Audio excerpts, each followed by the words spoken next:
Selamat datang di channel Pemuja Malam. Jangan lupa like, share, and subscribe ya. Terima kasih.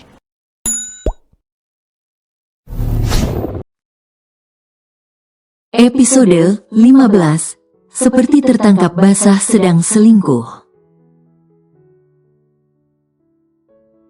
Cepat sekali. Kenapa hanya memilih 2 pasang? Tambah lagi dong. Kenapa dia bingung aku hanya memilih 2 pasang? Apa orang kaya selalu seperti ini? Tidak usah, ini sudah cukup kok. Satria hanya terdiam memandangku dengan tatapan yang sulit ku artikan. Kenapa sih lelaki ini selalu memandangku begitu? Aku kan grogi? Saat aku lambaikan tanganku di depan wajah Satria. Berusaha membuyarkan lamunan lelaki ini. Entah apa yang dia pikirkan sampai melamun seperti itu.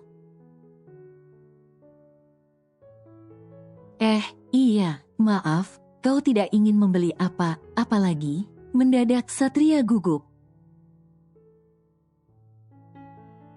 Tidak, ini saja. Tunggu dulu. Coba kamu tes pakai gaun itu. Satria menunjuk salah satu gaun merah maron yang dipajang di patung. Untuk apa sih?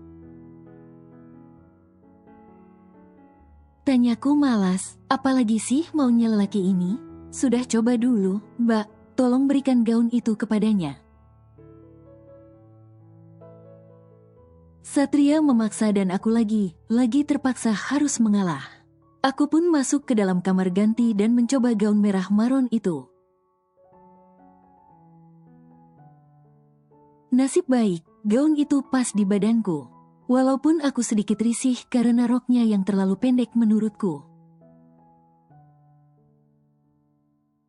Aku pun keluar dari kamar ganti dan melangkah mendekati Satria.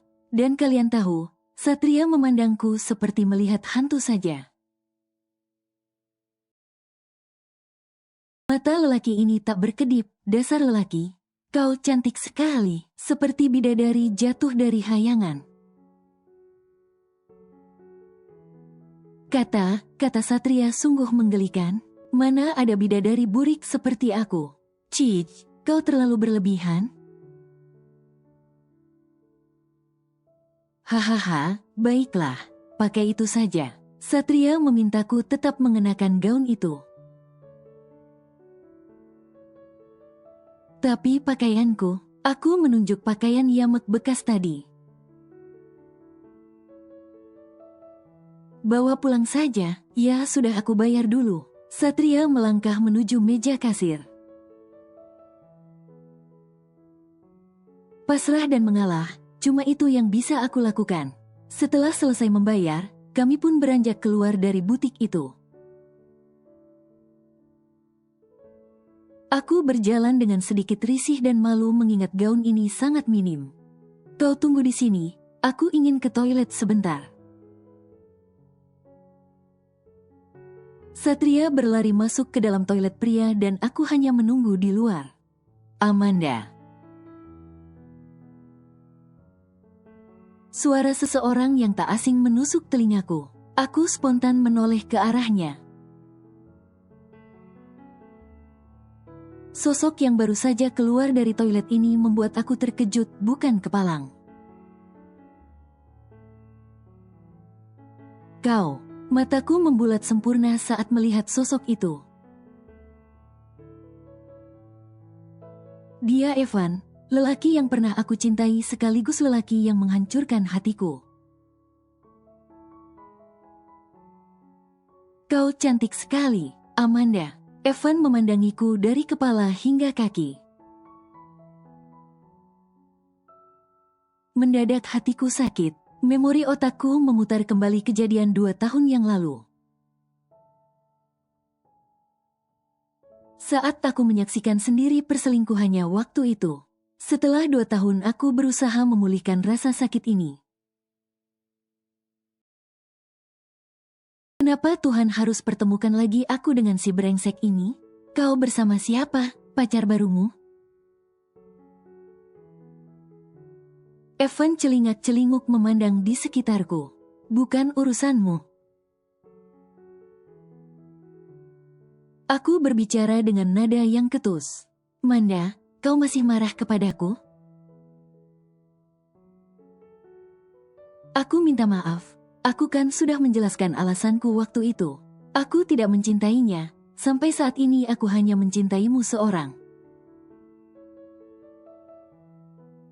Evan berbicara dengan tidak tahu malu sambil menggenggam tanganku. Dia pikir aku percaya apa? Lepaskan aku tak butuh omong kosongmu. Aku berusaha melepaskan genggaman tangan Evan. Aku benar-benar benci kepada lelaki ini.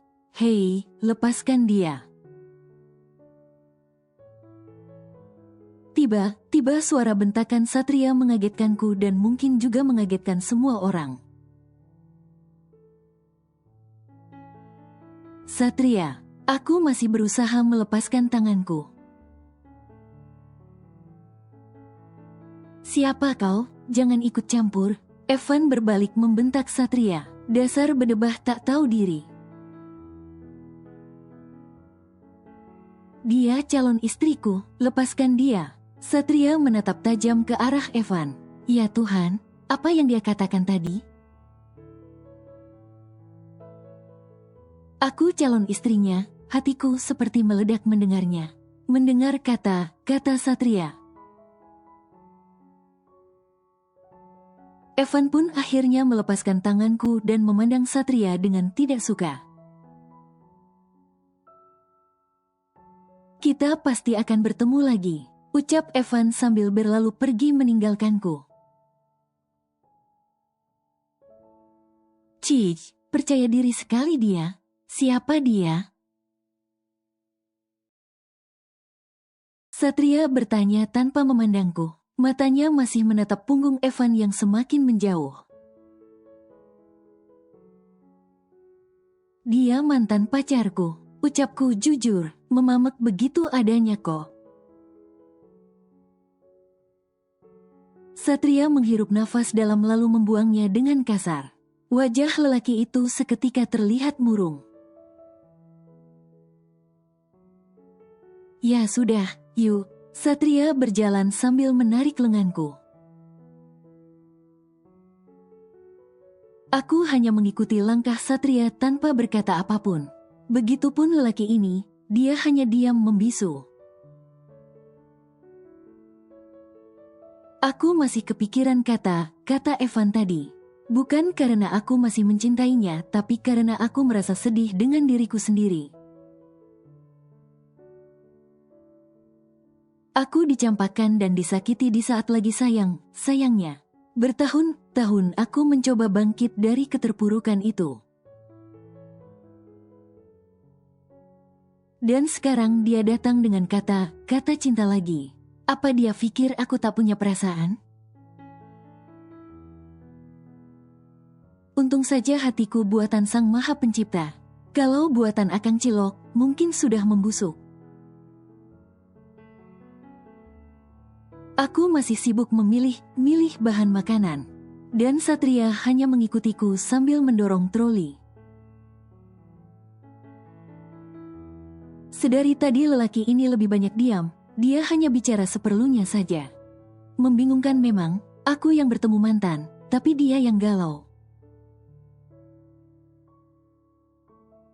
Sat, makan malam mau dimasakin apa? Aku basa-basi bertanya untuk memecah keheningan di antara kami.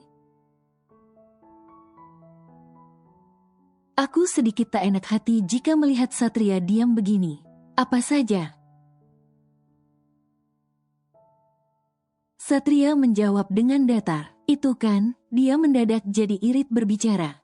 Kenapa sih ini orang? Setelah percakapan singkat itu, kami pun terdiam kembali. Aku melanjutkan memilih bahan makanan dan Satria hanya mengikutiku. Setelah kurasa cukup, Aku pun mengajaknya ke kasir. Sebenarnya aku berniat ingin membayar belanjaanku itu. Aku rasa sisa uang sakuku masih cukup untuk membayar semuanya. Tapi Satria dengan cepat memberikan sebuah kartu kepada Simba penjaga kasir. Dalam sekali gesek, semua belanjaan terbayar. Aku bahkan masih memegang dompetku tapi semuanya sudah dibayar tunai. Enak sekali menjadi orang kaya, dengan kartu ajaib, semua beres. Sementara aku hanya punya kartu tanda penduduk yang sudah lecek, seumur hidup pula. Setelah membayar semuanya, aku dan Satria berjalan keluar mall. Satria membawa beberapa belanjaan yang berat. Sayang dong badan tegapnya tak dimanfaatkan. Sedangkan aku tentu saja membawa yang ringan saja. Namun tiba-tiba, seorang wanita yang sedang berjalan dengan tergesa-gesa sambil menelepon menabrakku. Aku hampir saja terjatuh, untung Satria refleks menangkap tubuh kurusku ini. Walaupun harus mengorbankan bungkusan belanjaan yang dia bawa jatuh ke lantai.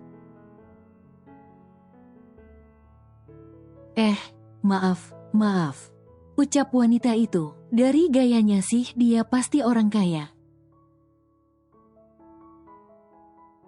Kau tidak apa-apa, Satria memandangku khawatir, dan aku hanya menggelengkan kepala. Satria.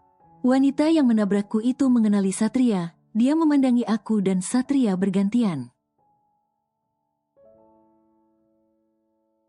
Kau. Mata Satria membulat sempurna. Lelaki ini seperti tertangkap basah sedang selingkuh saja. Atau jangan wanita itu memang kekasih Satria. Kau sedang apa di sini? Kau datang bersama Renita?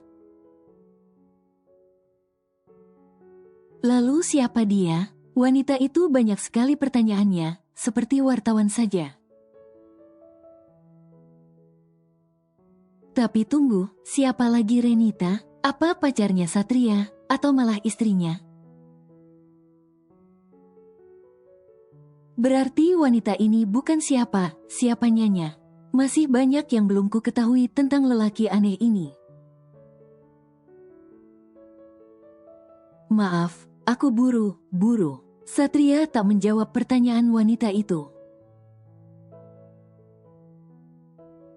Dia memungut plastik belanjaan yang terjatuh tadi, lalu mengajakku pergi meninggalkan wanita itu. Aku terus melangkah mengikuti Satria sampai ke parkiran mall. Satria membukakan pintu mobilnya dan menyuruhku masuk. Kemudian dia meletakkan barang belanjaan kami di bagasi, dan kemudian masuk ke dalam mobil. Satria melajukan mobilnya meninggalkan parkiran mall dengan kecepatan tinggi. Tak ada pembicaraan di antara kami, Satria hanya fokus mengemudi. Tapi dari wajahnya aku bisa melihat dia sedang tidak baik saja. Sebenarnya apa yang terjadi dengan lelaki ini? Satria. Aku memanggil namanya, mencoba membuka percakapan agar suasana hening ini tak terus berlanjut. Jujur aku tak suka melihat Satria yang dingin seperti ini. Dia hanya berdehem. Siapa Renita? Aku memberanikan diri untuk bertanya. Aku benar-benar penasaran dengan nama itu. Kenapa tiba hatiku menjadi tak enak mendengar wanita tadi menyebutnya. Satria terdiam. Tak ada jawaban yang keluar dari mulutnya, dia masih fokus mengemudi.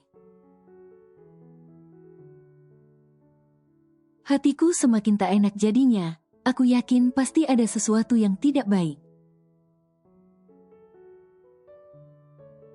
Sat, kenapa diam? Renita itu siapa sih? Aku tidak putus asa, rasa penasaranku masih memaksaku untuk bertanya. Dia. Ada jeda sejenak, dia mantanku. Satria melanjutkan ucapannya dengan wajah yang gugup, aku bisa melihat itu. Oh, ternyata mantannya. Tapi kenapa dia jadi galau begini?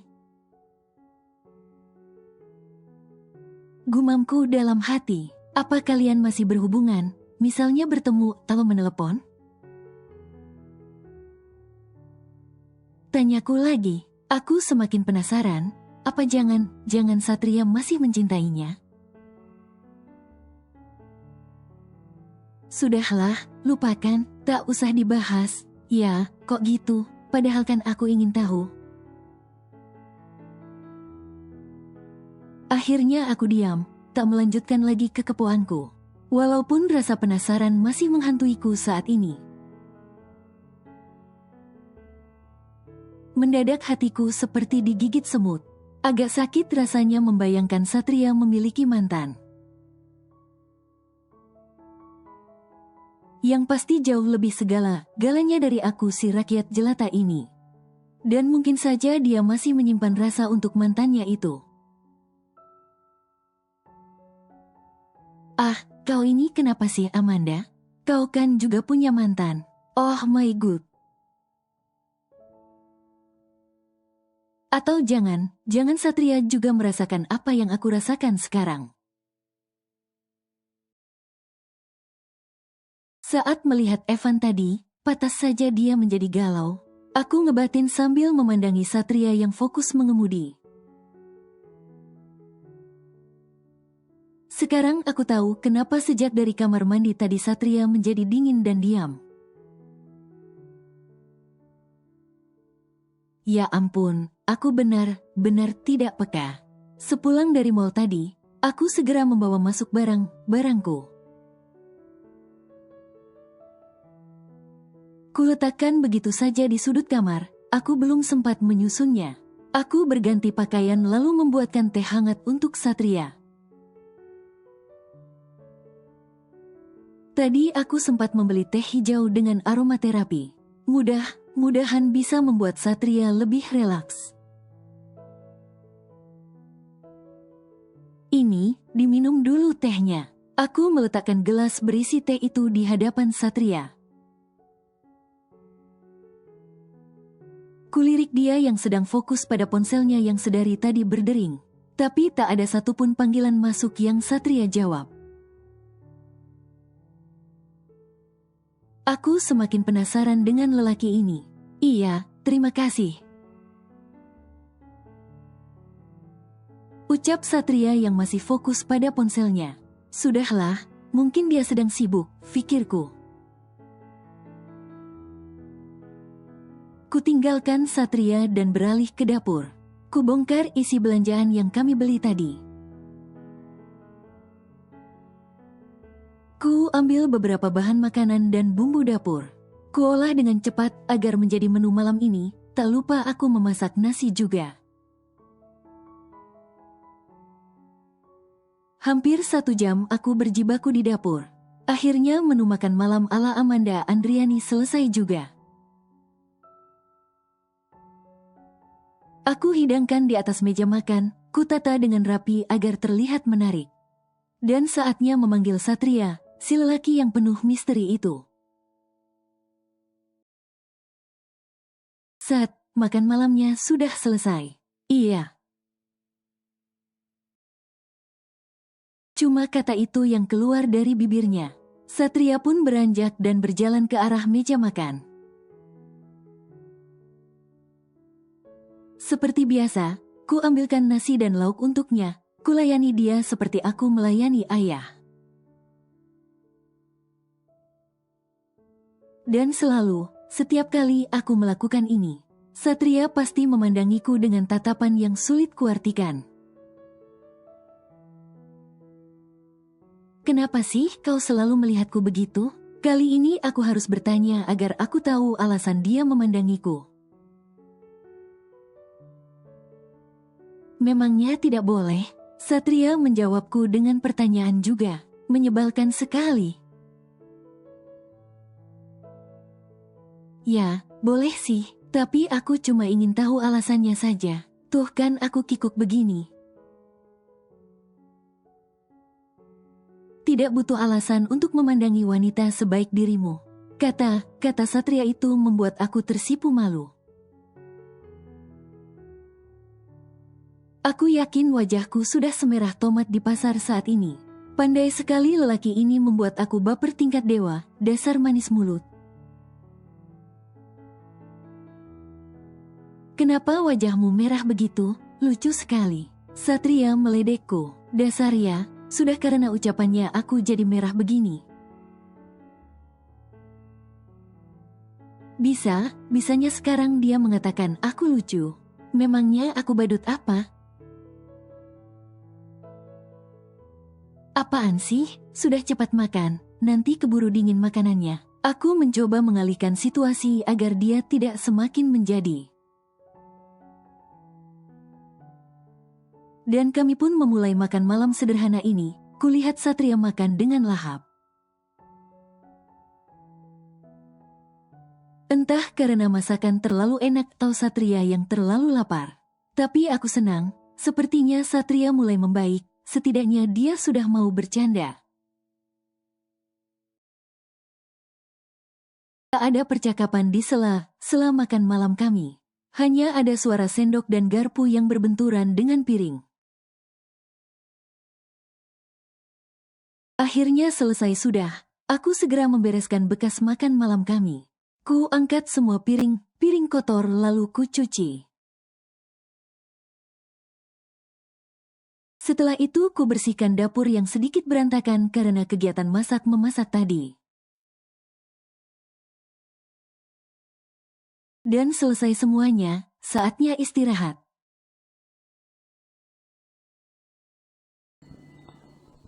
Bersambung.